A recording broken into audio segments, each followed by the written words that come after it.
Comment transformer une crise en opportunité. Bienvenue à tous, bienvenue sur la chaîne MBA Trouvez votre voie. Je suis Déborah, votre coach experte en prise d'action. Et aujourd'hui, j'avais envie de prendre un moment quand même pour mettre en avant quelque chose que je remarque depuis ces quelques semaines. C'est que il se passe quelque chose, vous voyez, on est dans un confinement, c'est quand même international, on se retrouve tous un peu dans une situation qu'on n'avait jamais vécue, c'est assez angoissant, c'est nouveau. Et en fait, il y a des personnes qui... Je remarque là, c'est les vacances dans notre zone, sur Toulouse, et puis... et pas que quoi, mais... et puis je remarque qu'il y a des gens qui sortent, qui font comme si rien ne changeait réellement. Il n'y a pas vraiment de prise de conscience. Alors je critique pas, hein.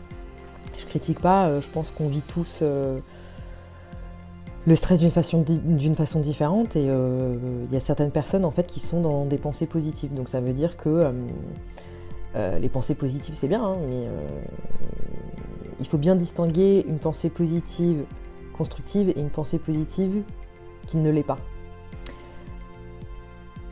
En fait, c'est quoi? Penser positive, ça veut dire que justement, voilà, on prend l'exemple du confinement et du Covid.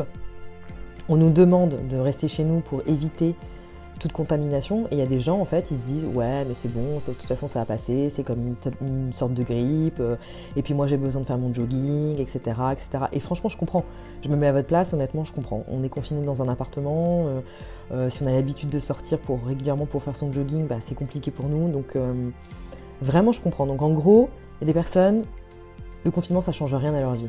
En fait ils sont là, ils vont regarder des vidéos, ils vont regarder Netflix, ils vont passer leur temps à cuisiner, et puis ils vont faire un peu de jogging, peut-être même partir en vacances.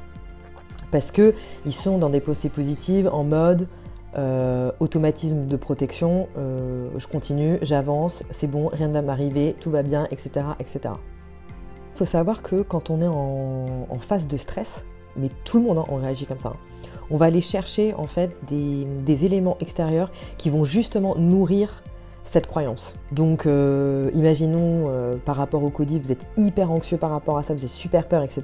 Vous allez regarder que des émissions qui sont en lien avec ça et qui vont justement appuyer et qui vont être en corrélation avec vos propres croyances. Et la pensée positive, en fait, c'est hyper puissant parce que c'est une stratégie qu'on met en place pour justement pouvoir se protéger et ne pas être mis face à ses peurs et à ses propres risques. Le seul problème, quand elle est pas réellement bien géré, vous vous retrouvez à être complètement aveuglé et en gros vous vivez dans un monde qui n'est pas réel. En gros vous n'avez pas mesuré les vrais risques. La pensée globale, donc c'est prendre le positif et c'est aussi prendre les risques qu'il y a en jeu. C'est-à-dire prendre conscience que ce qui est réellement en train de se passer. C'est de se dire ok, bon allez, tout va bien, je vais parler par exemple de moi en l'occurrence je suis dans mon appartement, heureusement je suis pas seule, il y a un ami qui est avec moi, mes proches vont bien, personne n'est touché pour l'instant, j'avoue que c'est compliqué parce que je ne peux pas sortir et que j'ai même pas de balcon ou d'extérieur en tout cas pour profiter un peu du soleil, mais j'ai pris conscience que si je sors, peut-être que moi je serai pas en danger, mais peut-être que possiblement je peux mettre quelqu'un en danger. Donc ça veut dire que peut-être même quelqu'un peut m'infecter, sans le faire exprès bien évidemment, son intention n'était pas de m'infecter, et que moi derrière je peux infecter la personne qui actuellement vit avec moi, et etc., etc., etc., etc., et c'est un cercle vicieux. La pensée globale c'est ça en fait, c'est prendre en compte la pensée positive, donc ne pas rentrer dans un espèce de schéma ultra négatif et pessimiste, tout en prenant en compte les risques. Ça inclut tous les aspects négatifs et les aspects positifs d'une émotion, ok ? Et pourquoi c'est bénéfique ? Parce qu'en fait, ça va vous permettre tout simplement d'être beaucoup plus rationnel et de vous calmer émotionnellement parlant. Et c'est en ça qu'il faut voir une opportunité dans cette crise-là. C'est-à-dire que, qu'est-ce que ce confinement vous apporte ? Qu'est-ce que ça a pu mettre en avant ?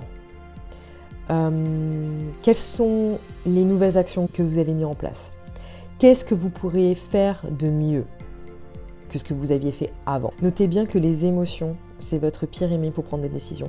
Quand vous êtes dans des émotions négatives, et même positives, ce n'est pas le bon moment pour prendre une décision. Prendre une décision implique une sérénité et un alignement. Ça veut dire quoi? Ça veut dire que quand on prend une décision, on a pris en compte les aspects positifs. Voilà, on se dit, bah tiens, j'ai décidé de monter un nouveau business et je sais que ça va marcher parce qu'il y a ça, ça, ça et ça et ça. Ok, super. Et je sais que ça peut s'écrouler parce qu'il y a tel risque, tel risque, tel risque, tel risque, tel risque. Une fois que vous avez mis en place, une fois en tout cas que vous avez identifié tous les aspects positifs et tous les aspects négatifs, là, vous êtes dans une pensée globale, c'est-à-dire que vous avez pris en compte tous les aspects qu'il y a autour d'une idée, autour d'un sentiment, autour d'une émotion. Et de là, vous êtes plus à même à prendre la bonne décision. La vraie question que vous devez vous poser aujourd'hui, c'est qu'est-ce que je peux faire de mieux qu'hier? Et je vous invite à répondre à cette question en commentaire. Ok? Avant de poursuivre, n'oubliez pas un petit like comme d'habitude pour la vidéo, un abonnement et bien évidemment partager un maximum cette vidéo auprès de vos proches et de vos amis. Donc pour terminer, je résume. Comment transformer la crise en une opportunité? Pensez bien, pensez positive et pensez globale, c'est-à-dire vraiment notez-vous tous les aspects positifs et aussi les risques. D'accord? Dans chaque situation, il y a toujours des risques. En fait, le fait de faire une action, ça ne veut pas me dire que vous faites une action sans réfléchir et sans parachute de secours. Non, c'est que vous vous êtes posé les vraies bonnes questions et vous prenez des risques mesurés.